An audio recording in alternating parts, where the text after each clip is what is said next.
been introduced, the U.S. spends $4.5 trillion annually on healthcare, with 90% of those healthcare expenditures on chronic and mental health conditions. SB 25, I believe, is a step forward to address some of these very disturbing statistics. SB 25 is made up of 4 pillars. And when I started working on this bill, I just literally said to my staff, okay, we're gonna have pillar 1, and this is what it's gonna cover. We're gonna have pillar 2, pillar 3, and pillar 4. And then I looked at them and I go, now work out the details, as many of us do. But it was really born out of discussions that you've heard on the national level, but also our interim hearings, when we took testimony and we heard some of these statistics, but we also heard some of those ideas. We'll hear from some of those witnesses. It was pretty sobering when I saw the ingredients of Fruit Loops in Canada versus the Fruit Loops in America. And I really took that to heart and said, it's time to do something. So pillar 1 is bringing back required physical education. And when I say that, we're just gonna make sure all the way through 8th grade that every semester you at least have 30 minutes of activity. It also will prohibit removing physical activity for disciplinary reasons. Now, I was a college athlete, I love sports. Maybe sports is why I kept going to school, because I knew I could compete.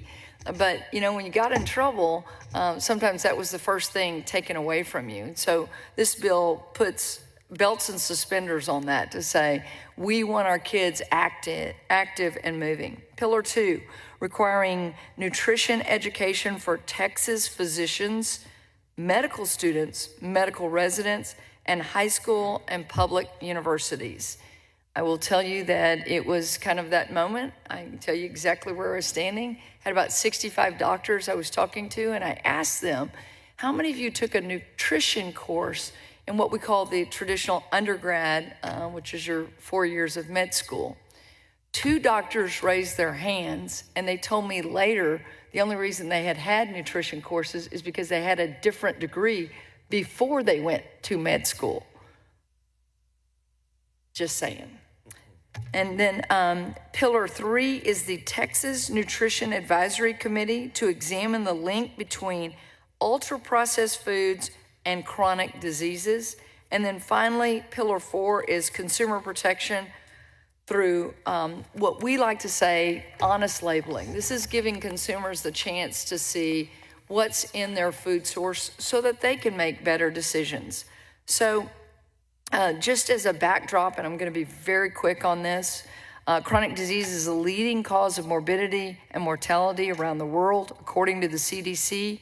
Some examples of preventable chronic disease are type 2 diabetes, stroke, heart disease, depression, certain cancers, and obesity. Many of these preventable chronic diseases are caused by a lack of proper nutrition and physical activity. 40% of Americans are obese, according to the CDC data from 2021 to 2023, so pretty recent data. Ultra-processed foods are becoming dominant in the food system. 57% of Americans' daily caloric intake is derived from ultra-processed foods. Members, this is a way that I believe we can start addressing some of these issues. And what the market will do, and similar to Senator Hughes's bill that's coming up, the market will adjust. I'm a business owner. The market adjusts to trends and what consumers want. We just have to educate our consumers out there and our constituents. So, as you know, I've walked you through the 4 pillars. I will say that of all the pushback that I've received, not a lot, but it certainly would be on the required food labeling. And I'm listening. I'm certainly listening.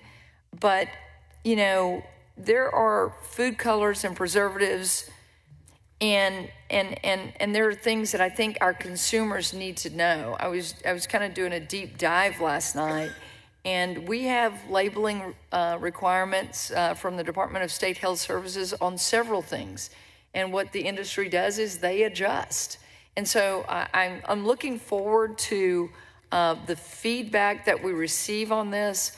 And I just want y'all to know that, of course, we're working to craft a really workable bill, but a bill that puts Texas in the forefront of really educating our consumers, getting our children active, and really just getting Texans healthier again.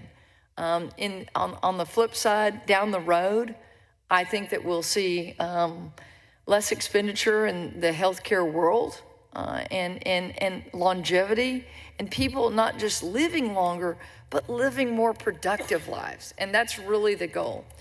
Grateful to the Lieutenant Governor for giving a priority number to this. We have a number of expert witnesses that have come from different parts of the nation to testify today, to talk about what this can do for Texas and maybe what's going on in the national scene. So with that, members, take any questions. Members, any questions? Senator Hall. Thank you, Mr. Chairman. Thank you, Madam Chair, for bringing this bill. Some people look at it like, what in the world is the legislature up to now, telling us what we can eat and what we can't eat? Well, you have to remember what really underlies this is our responsibility to protect the people of Texas. That's our number one role, whatever it might be. And as we've looked around in the rest of the world, we see that we have not kept up with other countries in protecting people in this area, of allowing things to be introduced into the food that we now know, not speculate, not thinking, not trying to control what people are eating, but to keep them from eating things that causes illnesses and disease in here. And I think this is an incredible step, because it's not about telling people what they can eat or not eat. This is about protecting them from things where they're going to get sick later. And in diseases, as my grandmother used to say, and one of her favorite statements was, an ounce of prevention is worth a pound of cure. Now, Benjamin Franklin said that. It sounds cute, but it's real. It's real, and it cost us money, and it cost us lives, and it cost us lifestyle when we don't recognize that. And so when we have moved into an area where things that we identify that can be changed that will prevent disease, because that's the end goal of this. It's not to change the food, not to change the color of it, not to change the taste of it. It is to not allow the things that cause illness, that cause diseases, because many of these are not possible to cure, and curing is very expensive, time-consuming, and destroys lives along the way. Whereas if we can prevent things with like what you're talking about, we get ahead of the game, and we're doing the job we're supposed to be doing. So I thank you very much for bringing this. This is something that is sorely needed, and I look forward to it being implemented. Well, Senator Sparks. I'm just going to respond real quickly. Thank you, Senator Hall. One of the things about SB 25 is it doesn't say that there's nothing in there that says we're going to prohibit, like seed oils. We're all learning about seed oils, right? And there's nothing in this bill that says you can't produce food with seed oils. What it just says is you're going to label that, or if it's prohibited in other countries, we're going to know that. And you know, one of our biggest food chain grocery stores is actually already doing this in Mexico. See all these tabs here? Like literally, it's incredible what is going on in other countries. And some of our Texas-based companies are already doing this. And so this is a bill, again, you know, we're going to get people moving in the 4 pillars. We're going to educate doctors, and we're going to educate ourselves in high school and in college. And this has got to be a part of, a pill isn't going to fix everything. It's what you put in your body. And then ultimately the labeling, helping consumers understand when you pull something off the shelf, what's in it. Maybe give me a pause to say, do I want to feed my child that? So again, the interim leading up to this, very important, and I appreciate your help. This has been wildly bipartisan in a way. Anytime I've spoken about this publicly, people literally spontaneously start clapping, and then I have people come up to me after I've spoken, and I have a lot of things in that speech. This was just one mention, and they're so emotional about it because they go, I know something's wrong, I just don't know what it is. So, thank you. Yeah. No, if I could. Yes, sir. Yeah, and this is nothing new. The government's done before. We messed up early on with tobacco and cigarettes, with the government promoting smoking. We finally got around to recognizing that it was causing cancer. And so we at least took the step of warning people. We did it with pregnant women and alcohol and a number of other things, of just trying to step in to make sure people are informed and make good decisions for themselves. Right. And are in a position to make a decision. Right now, we don't have the information, and we're forced to buy the cereals with the red dye in it because there are no choices, and nobody's aware of it. So this is moving in that right direction, what we need to do. It's interesting you bring up cigarettes, because if you look at the 1985-86 report and then look at the tobacco companies that then bought our food companies, very interesting. So there are foods in our system, not all of them, but there are, that make it more addictive, that make you want to eat more, that there has not been, I would say, I was thinking about this driving in this morning, about every 4 years we do an obesity charge in the interim. Oh my gosh, obesity, we've got to tackle it. And I think now the awareness that's going on in our country, and then seeing what other countries don't have in their food system, are making us all wake up and say, aha, that's why we can never tackle obesity. So, excellent points. Senator Sparks?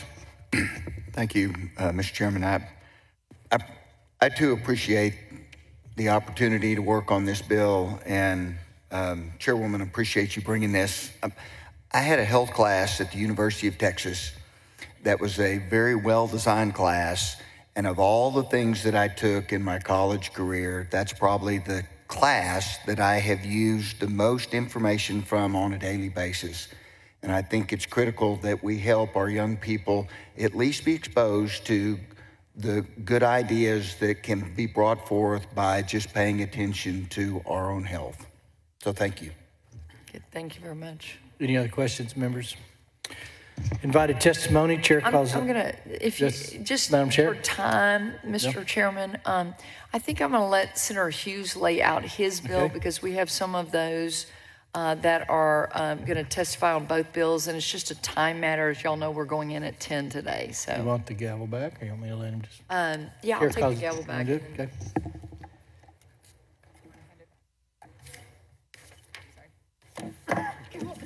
Whoops.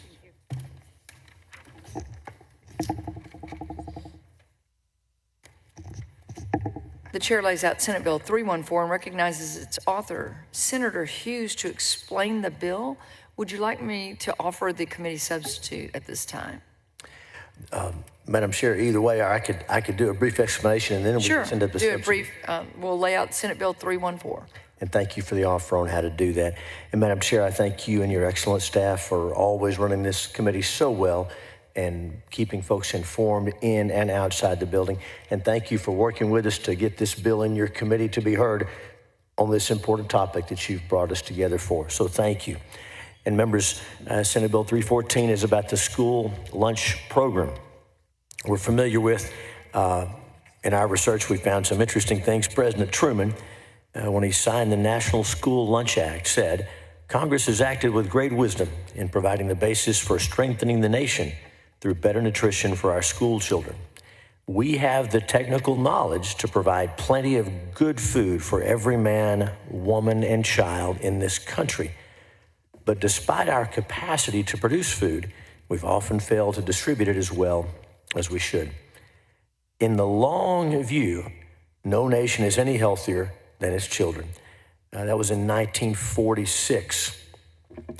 And we think about this program, these school children, of course, are a captive audience, and the food they're eating is being paid for by the taxpayers. The government, the federal and state governments, are the customer in this case.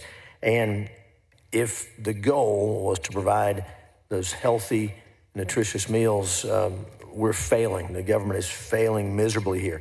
Senate Bill 314 is about those kids who don't have the privilege of choosing what they're going to eat during the school day. They can eat what's put in front of them, or they can go hungry. They can consume dangerous chemicals, or they can just be malnourished. And so under Senate Bill 314, if an ingredient is linked to severe harm to human health, it's unnecessary, and there are alternatives available, the state law is going to prohibit that from being served on that child's plate in a Texas public school. And here's what we're talking about in particular in the file bill, Madam Chair: brominated vegetable oil, potassium bromate, propylparaben, azodicarbonamide, butylated hydroxynosole, and then red 3, red 40, yellow 5, yellow 6, blue 1, blue 2, green 3, caramel, and titanium dioxide. And we've each learned more about these chemicals, and there's a whole discussion about the FDA and the broken, perverted process they go through. But as in so many cases, we're not waiting on Washington. We're thankful for what's happening about health in Washington, but we're not going to wait on them. Texas will act. And I want to underscore that this bill will affect over 8,000 schools and over 3 million Texas students. 61% of those students don't bring their own snacks or meals to school. Now, this is not a partisan issue, as the chair has pointed out. Right now, a couple of blue states have acted on this. Red states have been a little bit slow, but of course, we meet every 2 years. We have to catch up. And so Texas will be one of the largest states and the largest red state to lead on this issue. And we do believe this will incentivize market players to work. In fact, after filing this bill, we met with Cisco. They came to see us. Cisco is a company that works in many of our districts, providing food to restaurants and schools. And we anticipated opposition from them that wouldn't have surprised us, but they told us we'd like a little more time on the start date because it takes a while to get these contracts worked out for the school meals. Other than that, they're comfortable with what we're doing. So we were encouraged by that. We were going to do it anyway, but we're so pleased to see corporate partners like that doing the right thing, and that's what the free market encourages them to do. We believe other companies will follow their lead. And Madam Chair, thank you. We do have that committee substitute. Senator Perry sends up committee substitute. Chair lays out committee substitute for Senate Bill 314 and recognizes Senator Hughes again to explain the differences in the two bills. Thank you, Madam Chair. I mentioned the discussion we had with a school lunch provider, that's Cisco in this case, and they talked about the process for doing school lunches, and we were fine with extending the effective date to give them a little more time to get up to speed. And so that is reflected in the committee substitute before you. We've also added the list to include more synthetic food dyes, and then a catch-all for any additive that is substantially similar to those specified. And again, so far industry is fine with this list. We believe they see what's coming, and they see that a new day is coming, and they want to be part of that. So we're encouraged. Madam Chair, you've explained this so well, and I'll just say I was a little bit slow to adopt. I wasn't paying attention to what's going on with food ingredients, whether in school lunches or in foods that we buy and we consume. And it was my wife that turned me on to this. In fact, some of the witnesses we're going to hear from, she has followed for some time, and she's the one who turned me on to this. And of course, when she asked me for us to work on legislation like this, the answer was yes. I trust her, and she's right, and she convinced me. I knew it was the right thing to do. I wasn't sure about the politics, but it's the right thing to do, and that's what this committee does. That's what the Senate does and the House. But I've been so encouraged to see so much support across the spectrum, geographically, politically, demographically, age, rural, urban. And I will say this, it seems like moms especially get this. As you said, Madam Chair, when you bring this up, there's a visceral reaction from folks we're talking to. So thank you for leading on this and letting us come alongside and help. And that's what the bill does. And I'll yield for questions. Senator Perry. Thank you, Madam Chair. So I'm with the agenda of the day and where we're going with all of these conversations. I just wonder if in your conversations with the vendors, part of it is there's some of the larger grocery chains, there's an inventory on the shelves, right? Sure. So maybe it's implemented after they revolve out of their inventory with the new stuff coming in. Long run. And the question I have, and either one of you may can answer it best, but is it going to be possible for a Cisco in your conversations to actually contract with our domestic manufacturers that produce the European food supply? Are they just going to transfer that into our food supply? Is that kind of the long-term plan here? Senator Hughes. Is that what they're saying? They can do it, they just need time to do it? Senator Brady, that's the idea. When, again, folks in the food industry have been aware of this, but we were kind of late to the game to realize that American food producers make two versions. They sell the good stuff overseas, and then they sell the other stuff to us. And so that's the hope, and that's the hope that big food is going to respond in that way. Okay. And so the reason I go there is because a lot of the food supplies additives are for preservation purposes to extend the life of it. So, and again, that's just where we've evolved to. So if you pull those out and you have a shorter shelf life, you don't want to create a situation where the vendors can't keep up because foods don't sit as long as they used to, and rightfully so, probably not healthy that they did anyway. But we don't want to disrupt the food supply in our efforts to make food supply healthier. And as long as that's what the vendors are talking to, I haven't talked to these people, but as you have those conversations, I think that's the perspective we have. They just need time to get the inventory out, replace it with good stuff coming in, and just know that a box of cereal that could sit on a shelf for a year may be stale after 30 days. So that creates a whole different dynamic of where we're going. And I'm not suggesting it's not the right path. I'm just telling you it has some of those elements to it, especially some consequences. Fresh fruit and vegetables that are in our schools today. To Sid Miller, Commissioner Miller's credit, he's brought in that healthy food. I don't know that a lot of it gets ate, but when you narrow the options down to just those options, these kids will eat. I know my grandkids will. Given nothing or food, they will eat the food. So we're in a good place. We're going a good way, but there are some real practical applications to why we've evolved to food supply that we have. And it does need time to reflect the changes that are coming. Yeah, so I want to kind of differentiate between the two bills. Sure. Mine is more of a, like I said, kind of a four-pillar approach from the physical activity to the nutrition education to having a nutrition advisory committee to look at recommendations, look at that food pyramid a little bit better, and then finally a labeling portion. Doesn't say that you can't have these ingredients in it. It just allows the consumer to be more educated.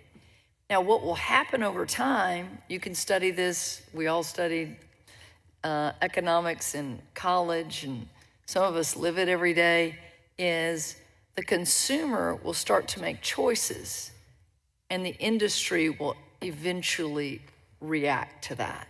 And so I think, Senator Hughes, your Senate Bill 314, it is a prohibition.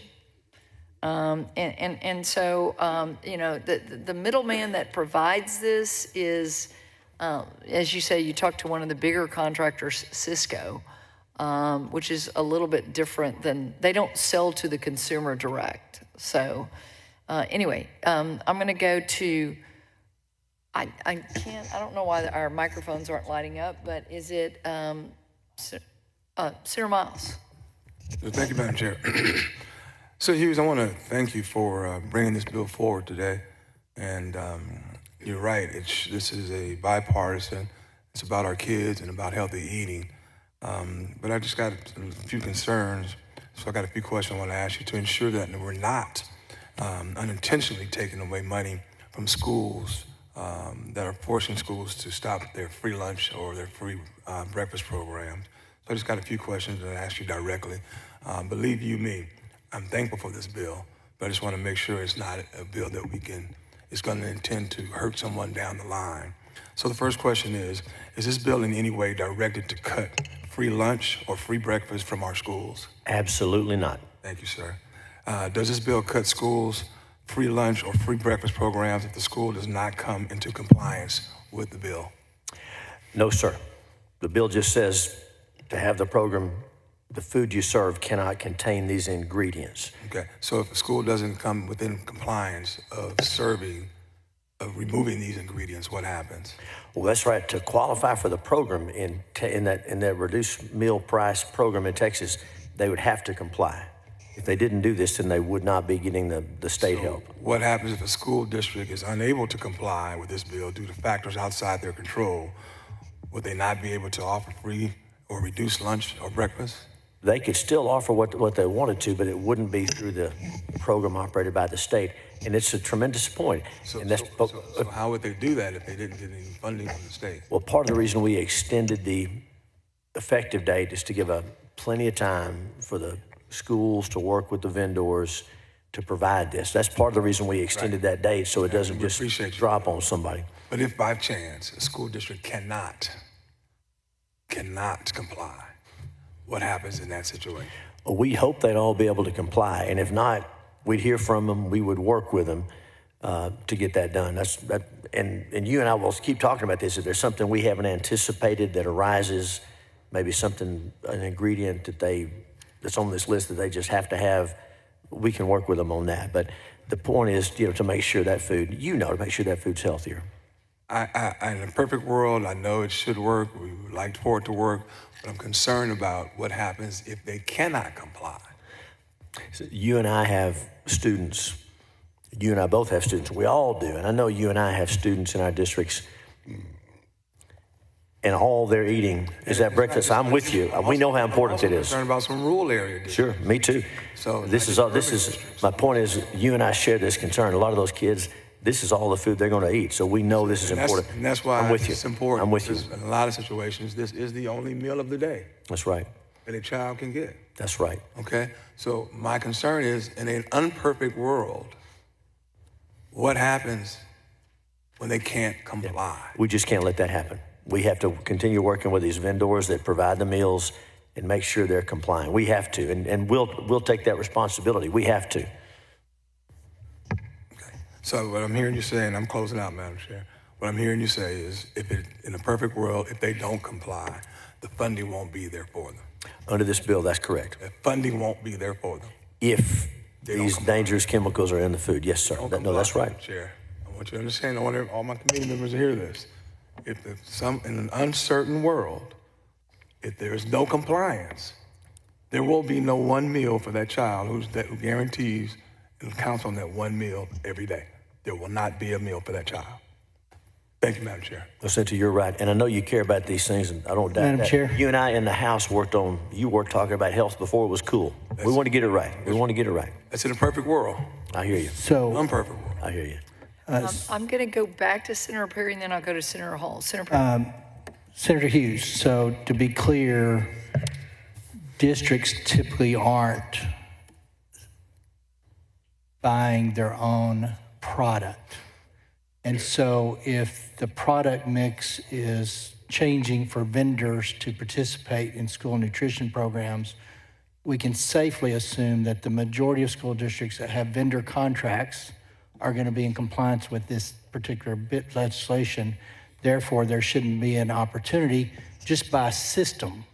The system of how we deliver food to our school districts will ensure that it is in compliance with 314 or... Yes, sir. And that way, hopefully, there would never be a case where a school district, unless they were rogue and on their own and actually purchasing their own product off of the shelf and providing that way. And private schools and stuff may do that, but generally speaking, a Cisco or multiple other vendors get where we're going.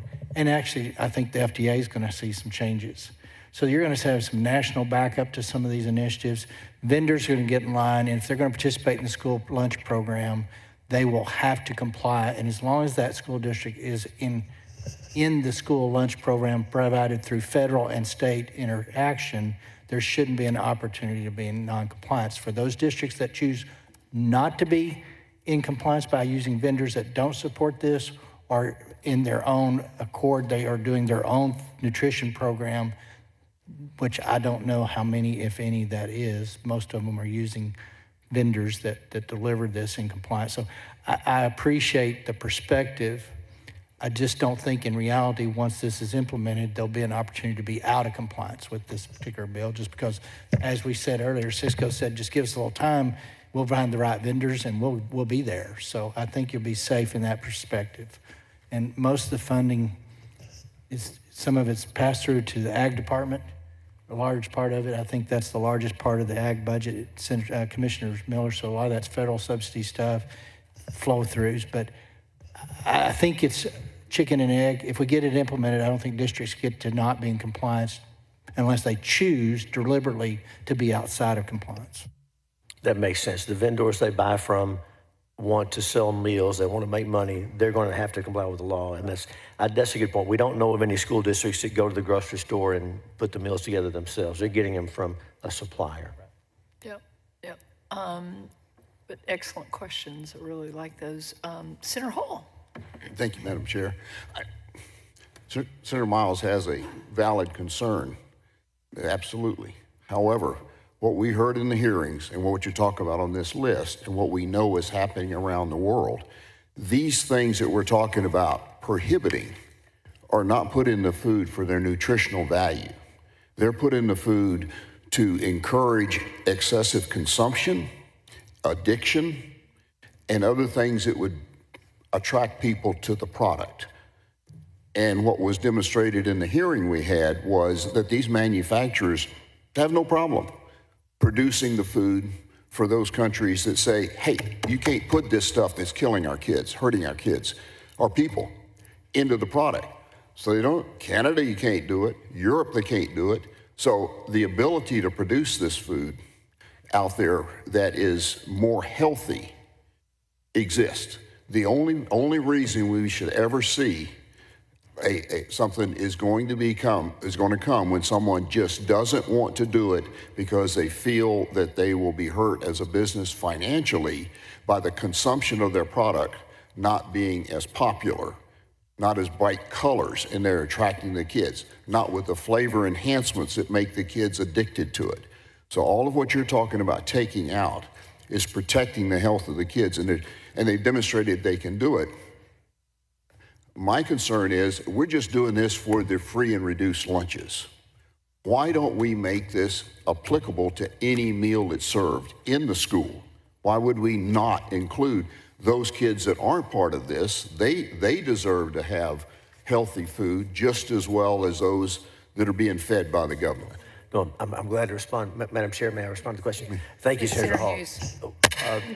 We have discussed that, and so we want to make sure that we are not writing something so broad that affects a mom bringing cupcakes up to the class or the school giving a pizza party when we do well on the tests. So that's part of the reason the bill's drafted as it is. Also, as a practical matter, these vendors we're dealing with, they're not going to have two tiers of meals. The same vendors supply the lunch for free and reduced as for the children who are paying. Most meals are free and reduced. So our belief is that by making it for free and reduced, it's going to apply to all school lunches. That's the idea. And if I may say to your point, Senator Miles, I wasn't arguing with you. I was agreeing with you. When I mentioned you and I have kids, this is the only meal they get.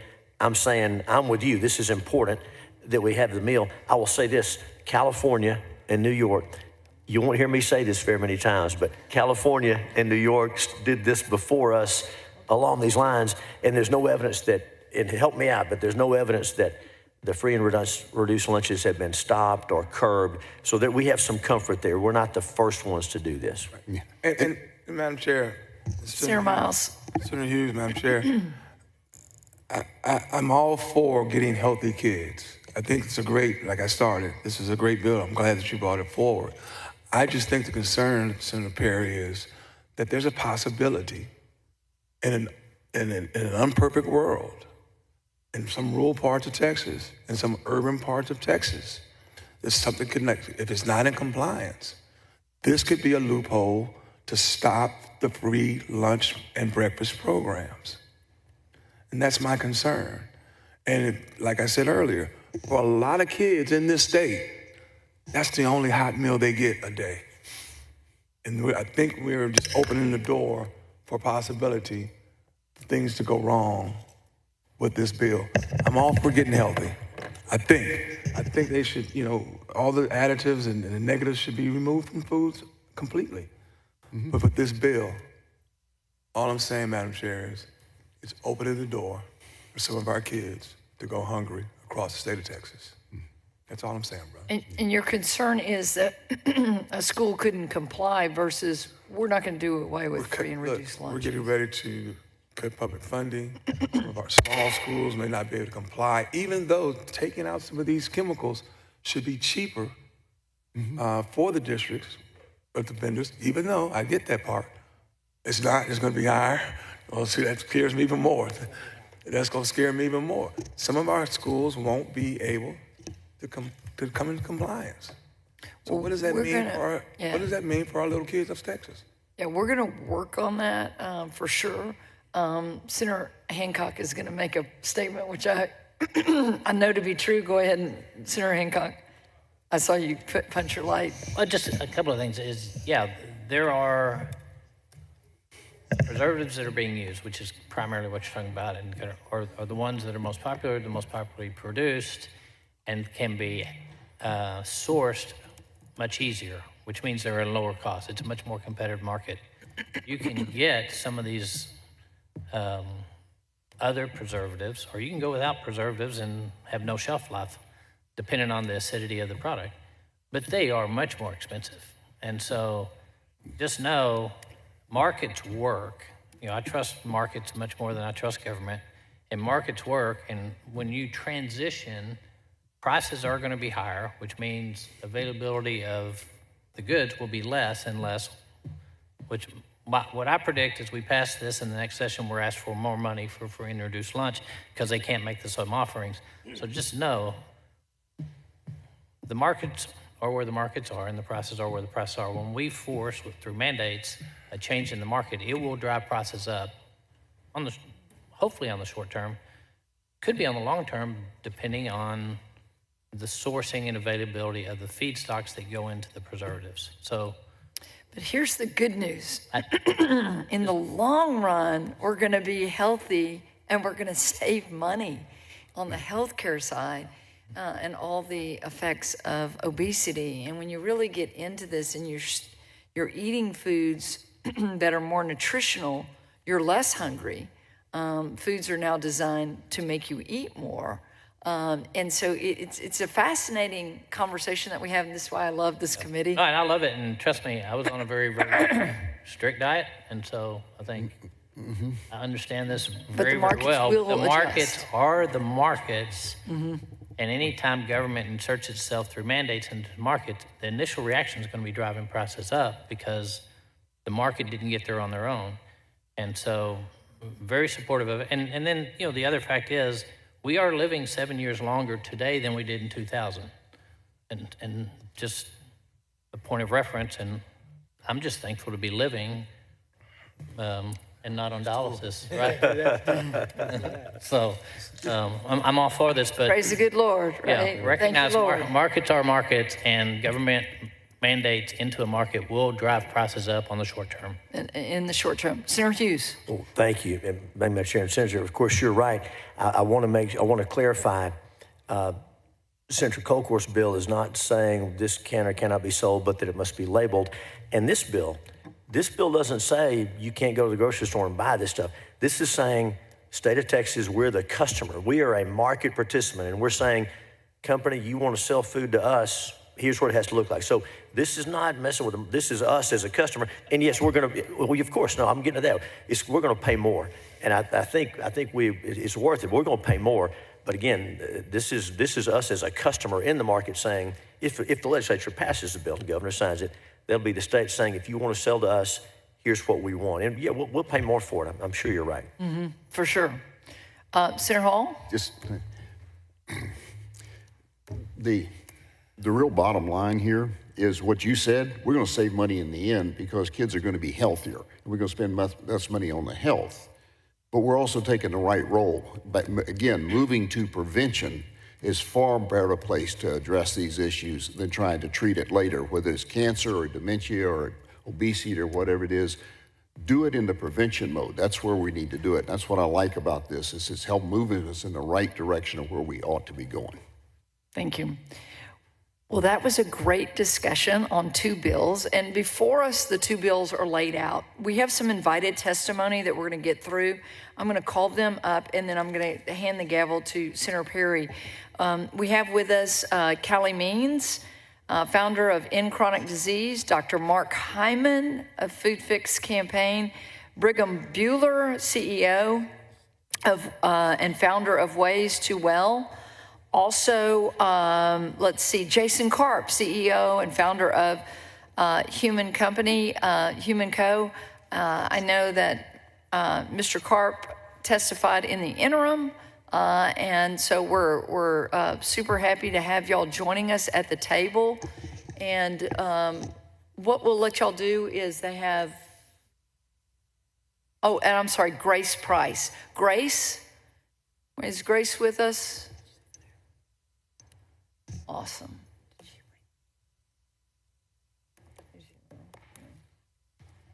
No, it's okay. Okay, great. Do we have enough? I'm going to hand the gavel to Senator Perry. We will start with Callie Means, and if you will, state your name for the record, and then you may begin your testimony. For the record, my name's Callie Means, and Senator Kolkhorst, and want to thank this whole committee for this really important conversation. I want to just set some historical context. On July 13th, President Trump was struck by a bullet, and he was laying on the hospital bed a couple hours later, and he got a call. And that call was from Bobby Kennedy.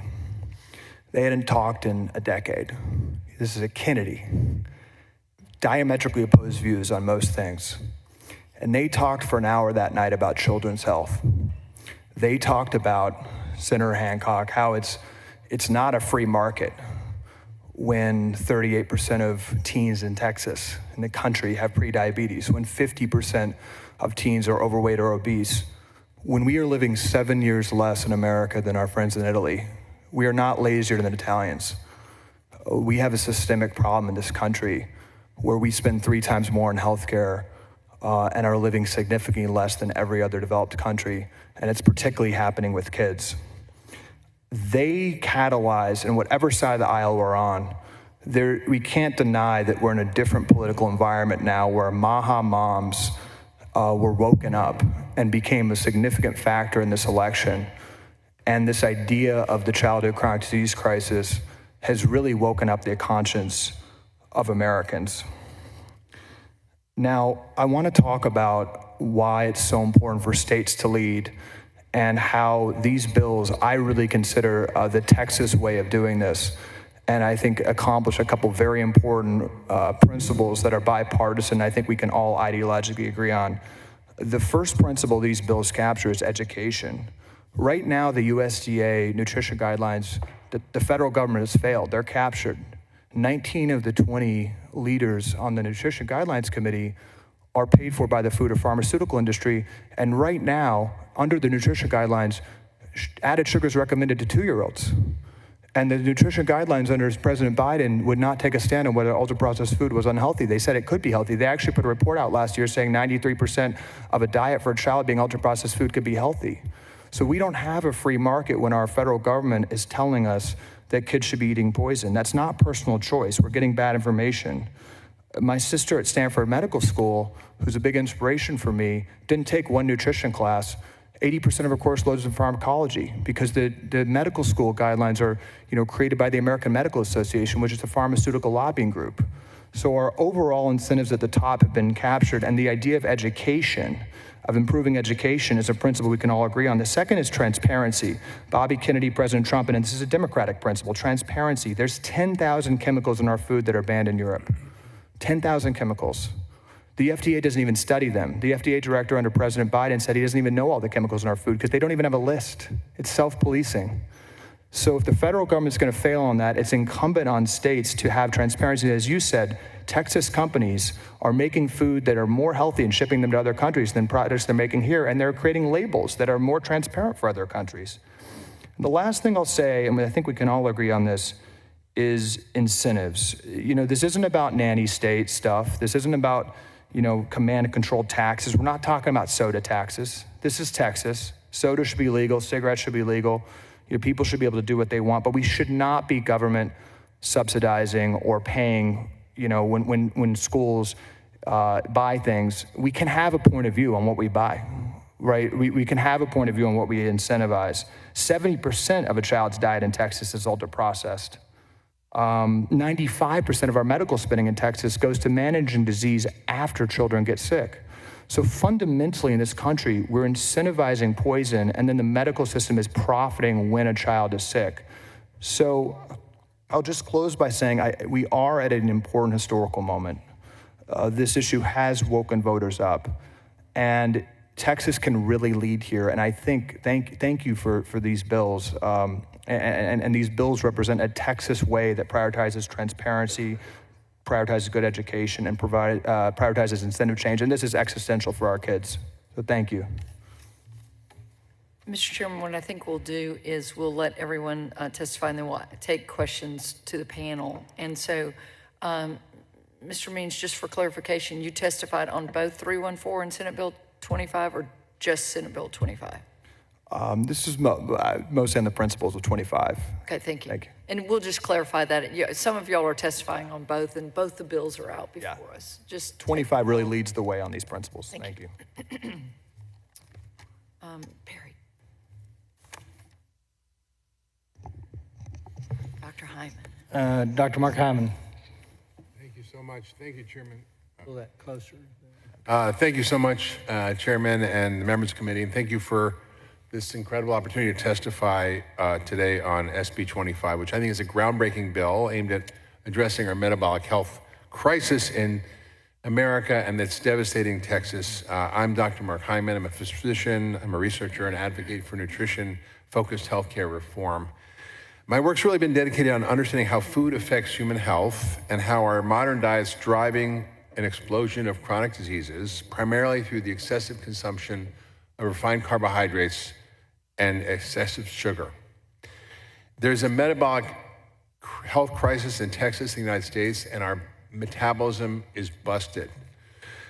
Our country spends now not 4.5, but as of 2024, $4.9 trillion annual in healthcare. That's up from 1.6 trillion in 2000. And yet chronic diseases, which are preventable, and not just preventable, but reversible, account for 90% of these costs. The crisis is fueled by an industrialized food system that prioritizes profit over health, flooding our markets and schools with government-subsidized, cheap, ultra-processed foods loaded with refined sugars and carbohydrates and chemicals. Texas is the 8th most obese state in the country. The science is clear on this. Excess sugar and refined carbohydrates are the primary drivers of something called insulin resistance, where your body can't respond to insulin and puts on more and more body fat as a way to accommodate. Finally, type 2 diabetes and obesity, heart disease, fatty liver disease, and even certain cancers. These all have a common cause, are not separate diseases, they have a common root. And a diet high in refined grains, added sugars, and ultra-processed foods basically overwhelms the body's ability to regulate blood sugar, leading to chronic inflammation, metabolic dysfunction, and it's staggering. Americans eat 152 pounds of sugar and 133 pounds of flour per person per year. This is a toxic dose. We used to eat about 10 pounds of sugar in 1800 and about 22 teaspoons as hunter-gatherers. Today, 42% of Americans and 20% of kids are obese, with a staggering rise in early onset type 2 diabetes. It was called adult onset diabetes when I went to medical school, and fatty liver disease, where 15-year-olds are needing liver transplants from drinking sodas, conditions that were really unheard of in children decades ago. Now, 93.2% of Americans are defined as metabolically unhealthy. That means their metabolism is broken and they can't properly regulate blood sugar and insulin, and that leads to all these chronic diseases. This is a national emergency. Now, meanwhile, because of both government incentives and lack of transparency and accountability, the food and the pharmaceutical industries profit from this crisis. Rather than addressing the root causes, we prescribe glucose-lowering drugs, weight loss injections, cholesterol medications, and we don't fix the underlying metabolic dysfunction that caused these conditions in the first place. We're allowing multinational corporations to privatize the profits and socialize the costs, leaving taxpayers to foot the bill. So this is why I think SB 25 is essential. It's a critical first step in tackling the true causes of chronic disease. It recognizes that food is the most powerful medicine or the deadliest toxin in our entire healthcare system. The bill includes several provisions that I believe will transform the future of Texans' health. First, it's the Nutrition Advisory Council focused on metabolic health, and it'll ensure science-based strategies for preventing and reversing metabolic disease, not just pharmaceutical interventions, and have to become central to Texas health policy. Second, food labeling transparency. It's about informed choice, as the chairwoman said. SB 25 requires warning labels on foods that contain ingredients banned in other countries. Many ultra-processed foods contain high fructose corn syrup, artificial sweeteners, refined starches, and they fuel this insulin resistance and metabolic disease crisis. I think Texans deserve clear, honest food labeling to make informed choices. Third, restoring physical activity in schools, which I think we all understand is critically important. It's a right, not a privilege. Fourth, requiring nutrition training for physicians. I personally had no nutrition training in school. I had much afterwards. And my daughter, who's a fourth-year medical student now, has had zero nutrition training. She's learned nothing about insulin resistance.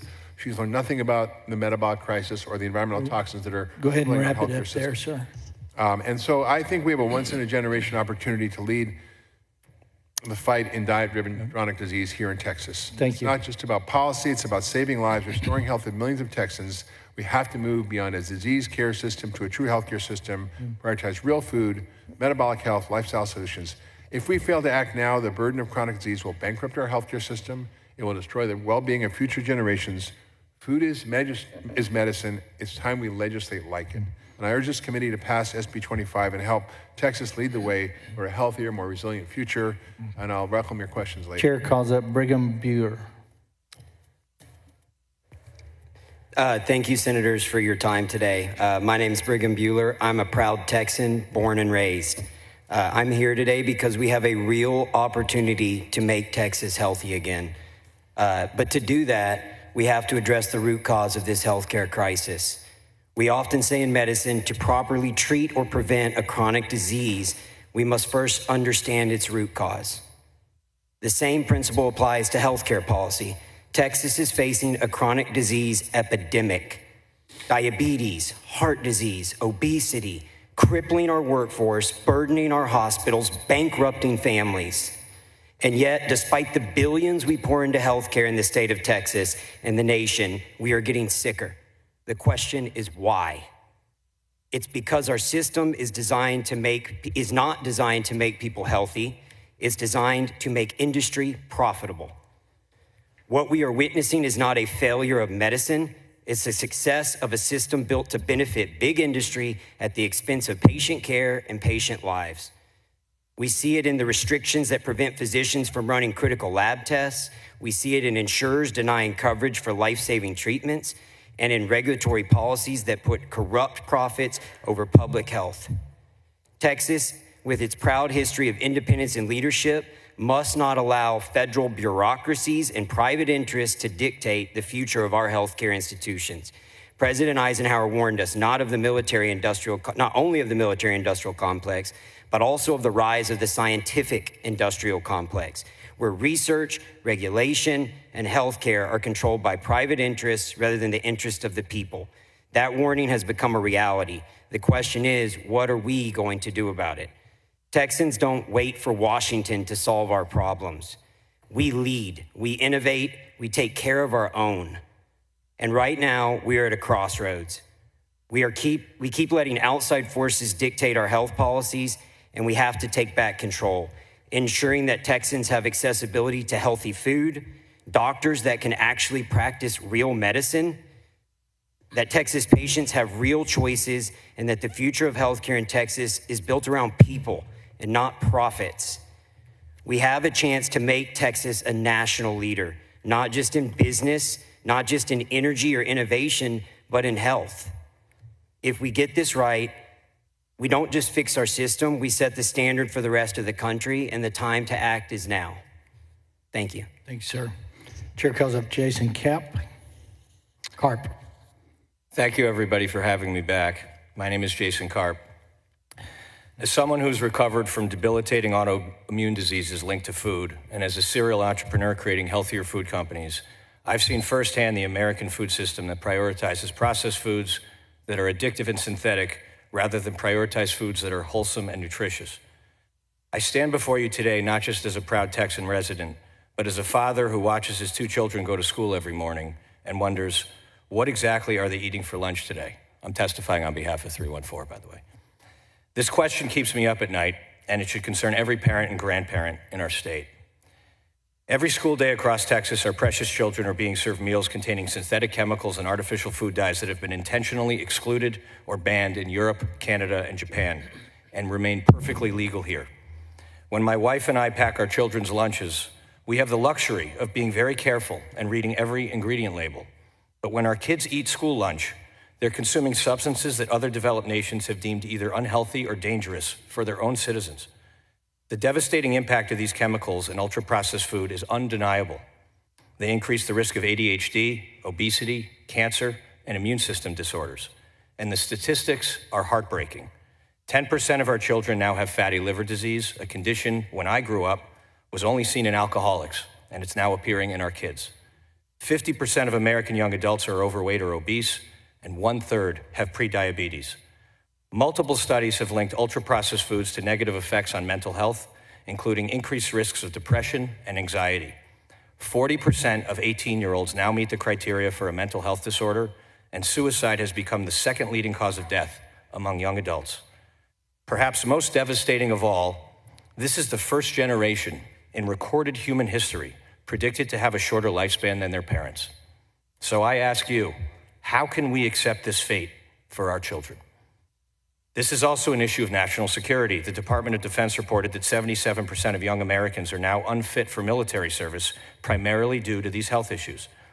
It is a travesty that the majority of Americans don't even know what can be found in school lunches. Artificial food dyes linked to behavioral issues and attention disorders, brominated vegetable oil connected to cancer risk and organ damage, and pesticide residues found in 74% of tested school lunches. This isn't just about numbers and chemicals. It's about real Texas children. It's about my 11-year-old son who is sitting here today over there. It's about the little ones learning their ABCs while consuming synthetic substances that may alter their developing human brains. As Texans, we've always protected ourselves and our children fiercely. We don't wait for others to solve our problems. We lead by example. Parents are not asking for special treatment. We are asking for the same protections children in other developed countries already have. We are asking you to ban these harmful synthetic chemicals and artificial food dyes from Texas school lunches. Some will argue about costs, but I ask you this: what is the cost of watching our children become the first generation to live shorter lives than we do? What price would you pay to protect our own children's future? When you vote on this measure, please remember, this isn't about politics. It's about our children's right to grow up healthy. Thank you. Thank you, sir. Chair calls up Grace Price. Thank you, Madam Chair and esteemed committee members for having me. I'm Grace Price, a 19-year-old health activist here in support of SB 314. We trust our schools to provide meals that nourish our kids, and we assume that what they're eating is fueling their bodies and brains for success. But what if I told you that some of the top performing districts in the country, including in Texas, are schools that pride themselves on excellence and are serving meals loaded with chemicals that could be harming our children? The question is simple. Is the food our kids consume during the school day nourishing their brains or setting them up for a life plagued with chronic disease? Let's break it down one meal at a time. Bread. Okay, bread contains potassium bromate, a flour improver used in commercial products and is linked to cancer. Azodicarbonamide, a dough conditioner used in baked goods, banned in Europe, yet still in our schools, a suspected endocrine disruptor as well. Propylparaben, a preservative used in breads to extend shelf life, and it messes with our hormones. And processed meats consume things like butylated hydroxyanisole, a preservative that keeps processed meats fresh and is also classified as a potential carcinogen. French fries also have BHA and artificial colors like yellow 5 and 6, which are used used in some fries with seasoning or certain frying oils and linked to hyperactivity in kids. That's not going to distract them in class, right? Propylparaben also is found in some frying oils and barbecue sauces, along with the soft drinks that have these artificial colors, and brominated vegetable oil, which is found in citrus-flavored sodas, banned in Europe and Japan, but still in our schools. The bigger picture, who is really feeding our kids? We are raising a generation of kids being served carcinogens every day. We already know that early onset cancer has risen by 79% in the past 3 decades, which is cancer diagnosis under the age of 50. We also know that colon cancer rates particularly are rising in my generation and millennials. Ultra-processed foods are linked to higher risk of developing colon cancer precursors. We are also raising a generation of kids who will struggle with fertility and proper development. And fertility rates are rising globally, with 1 in 6 people experiencing this devastating health issue. Look, we would never allow lead paint in our classrooms. We wouldn't allow contaminated water. So why on earth would we allow carcinogens in our children's food? The National School Lunch Program provides lunches for more than 3 million Texas children. That is how many children whose futures are in your hands, and you could be changing the lives of today by voting for SB 314. Thank you for your time. Thank you, ma'am. Dr. Hyman, can you tell us whether it was 2514, 314, or both? I was on. No. Oh, Brigham? Yes. I was just referring in general to Make Texas Healthy Again bill. I don't remember which one that is. 25. Okay. And Dr. Hyman is on both. Okay. All right. Yeah, I'd like to testify on behalf of support of SB 314 now. Is that okay? Well, quickly, yeah, we've got to break down this. Yeah, I mean, here just to cut to the chase, I mean, I think Yes. we have to take bold action to help protect Texas children against these harmful food additives, ultra-processed foods, and refined sugars and carbohydrates. And the science is clear. Most of these chemicals found in school meals have been linked to serious health risks that have been outlined, including cancer, reproductive harm, hormone disruption, DNA damage. They include many of the things were just mentioned. They serve no nutritional purpose. They're simply used to extend shelf life, enhance color, modify texture. They put children at risk. And most of these chemicals are banned in the European Union. There's 10,000 chemicals allowed in our food supply here. They have 338 in Europe. Shouldn't we ask why?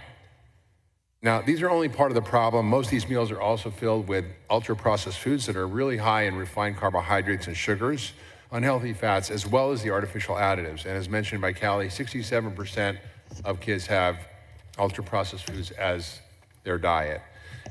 We are seeing a staggering rise in chronic disease in children. I think it's important to highlight these issues in the last 40 years. Childhood obesity has gone up 400%, with 20% of kids obese. Diabetes has gone up in an unprecedented way, 200% among adolescents in the last 2 decades. Now 1 in 4 teenagers has prediabetes. Autoimmune diseases have tripled in kids since 1988. ADHD diagnosis up 800%, now affecting 6 million kids.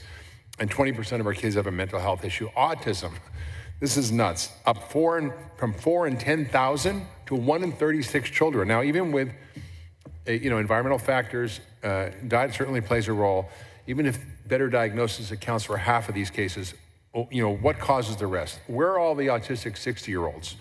Food allergies have increased by 370%. Asthma rates have tripled. And this crisis is being fueled by this ultra-processed, high-sugar starch diet, as well as environmental toxins. And now we consume pharmacologic doses, as I mentioned, of sugar. Kids consume between 17 and 34 teaspoons of sugar a day that drive inflammation, all those diseases I mentioned earlier, from obesity, diabetes, heart disease, cancer, dementia, even behavioral disorders and mental health. We got to wrap it up. We've got to get to a few questions before we have to I break think, down. the key is alternative ingredients exist.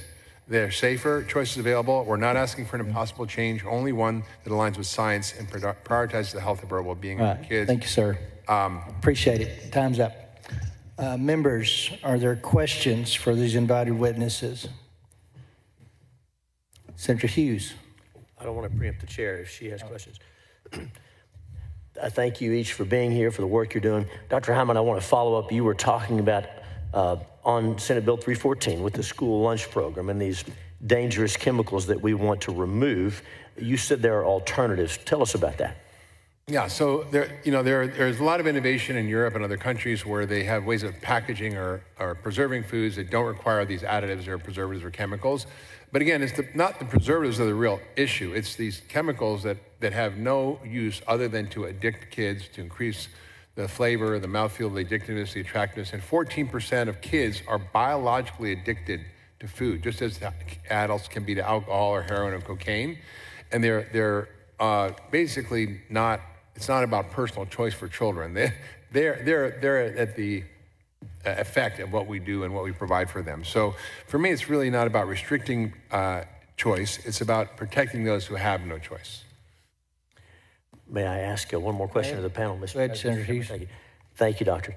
And Grace, I want to ask you, thank you for your testimony and for all you're doing on raising awareness and communicating so well.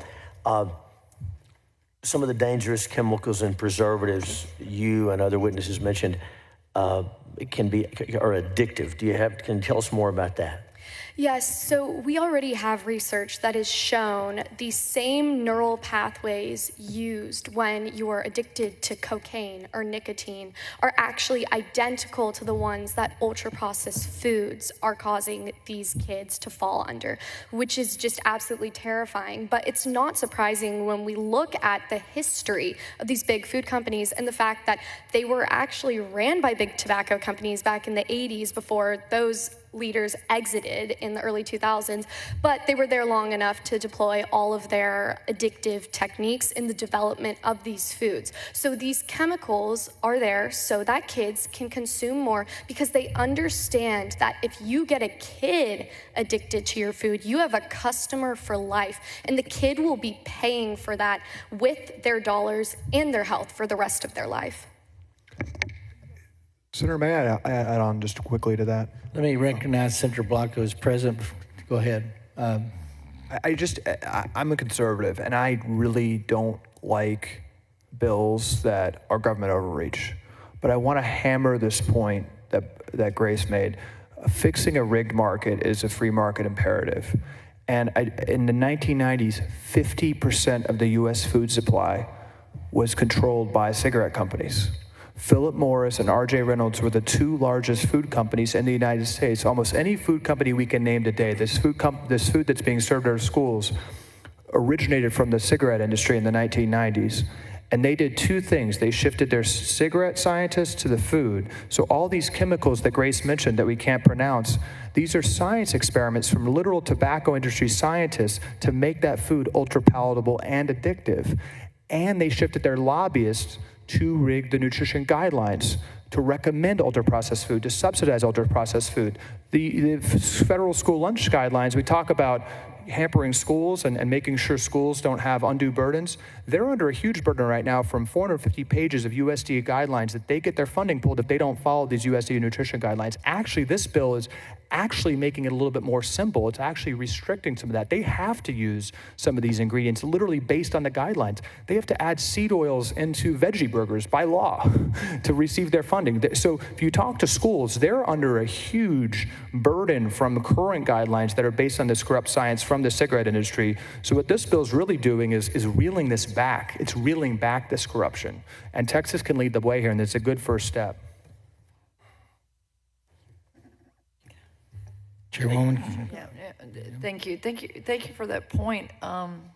It's really disturbing, and part of SB 25 is the nutrition committee that will be vetted, and we're in our substitute we might make some changes on that, but we really want to get some industry experts, but not industry experts that make money off of putting certain things in there, and I think that's why we've structured it pretty tightly, and I appreciate y'all's input on that, because really we have to get down to the science of it, not the profit of it.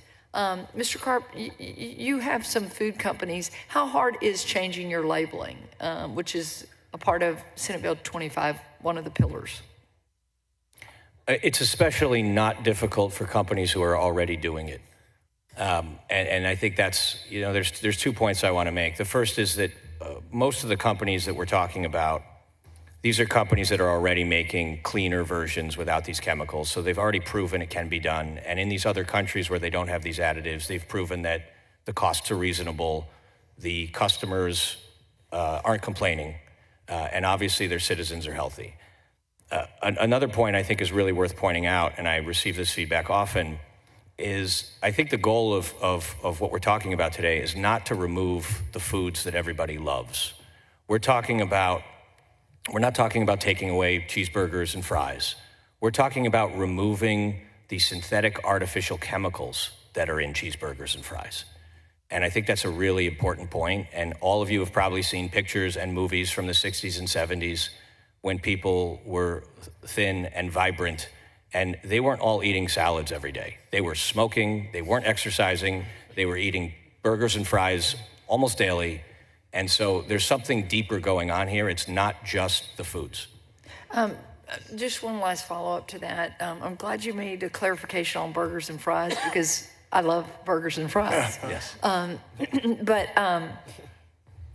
You know, one of the things that in my studies over the years is that a child that came from lesser means or they were from a family that were economically disadvantaged, we used to call it poor, they were skinny because they didn't have access to food. They didn't have enough food.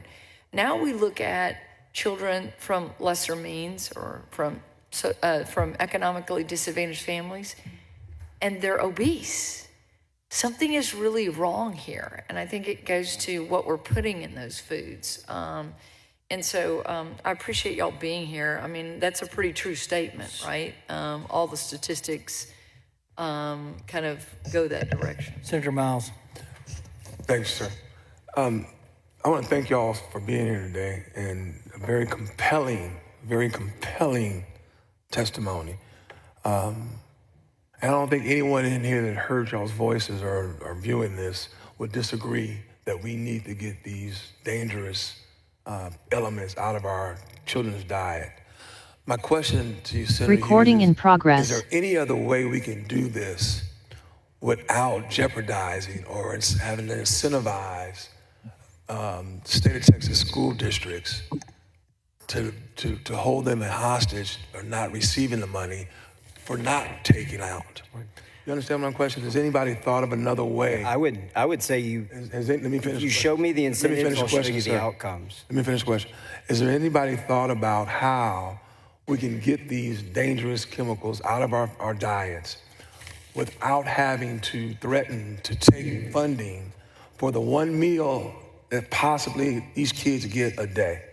Do you understand my question? Yeah. Has anybody thought about that? Which one wants to take that answer? You, sir? I was just going to say, the other part of my story growing up in Texas is I was a foster family.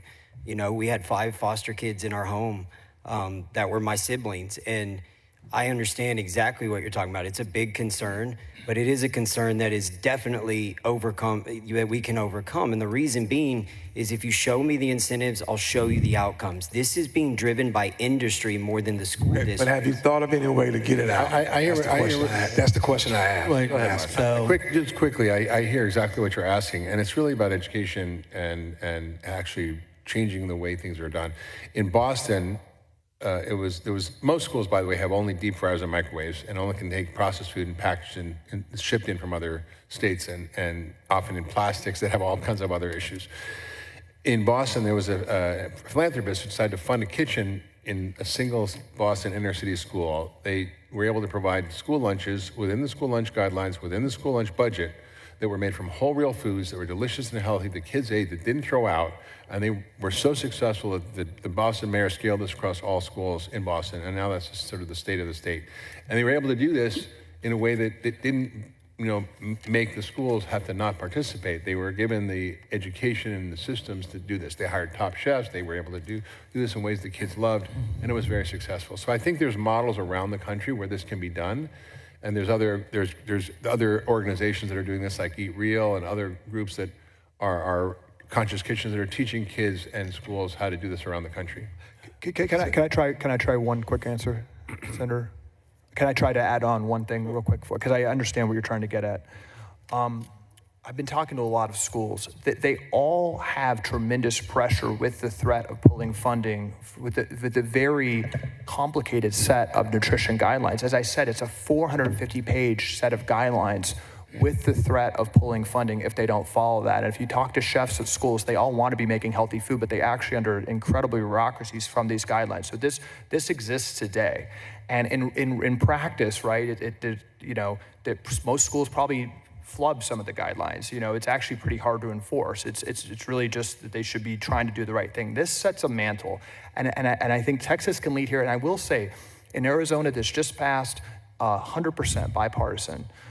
This is, I think, attacking the schools with the intention that I'm sure if this gets out of committee and you can figure out language to have resources for schools to make sure they have the support to do this correctly. I'm sure you can work on that language, but this is the way the system works right now. There are, understandable guidelines for how schools should procure food. This is simply adding to those guidelines that they shouldn't be poisoning kids on the most unimpeachable. So this is working within the existing system.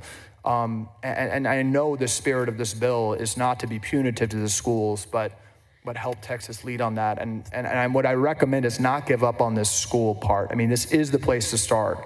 It's adding just to that list of guidelines that already exist to not poison kids. So I don't know if there's, potentially after this gets out of committee, hopefully a way to just make sure there's support for those schools. But this is the mechanism. We're doing this in other states. It's working in other states. Texas can lead. Senator, I'm sorry, do you have? Senator Hughes, I thank you for bringing this bill. It's very important to our Texas. But I think we need to find a way to work together to make sure that at the same time we're protecting our children. We need to make sure that we also are providing and that there's no gap. That's right. For those children. Senator, that's right. And Matt, can you and I keep working on this? And if the committee votes the bill, we still have to get to the floor. There's a process. Can we work together and see what's happened in these states that have done it? Absolutely. See if the school lunch program has been affected and let's find out those situations you're concerned about. I'm with you. Okay. Senator, you have to have this program. Those are the only meal a lot of these kids get. I'm with you. Okay. Thank you. Thank you, Madam Chair. Thank you, Mr. Chair. Go ahead. Very briefly, one of the reasons I like your approach, Madam Chair, in education and notification, you've heard a lot about, parabens. Parabens were used widely, specifically in the personal care arena. 95% of that's transition because of education and transparency.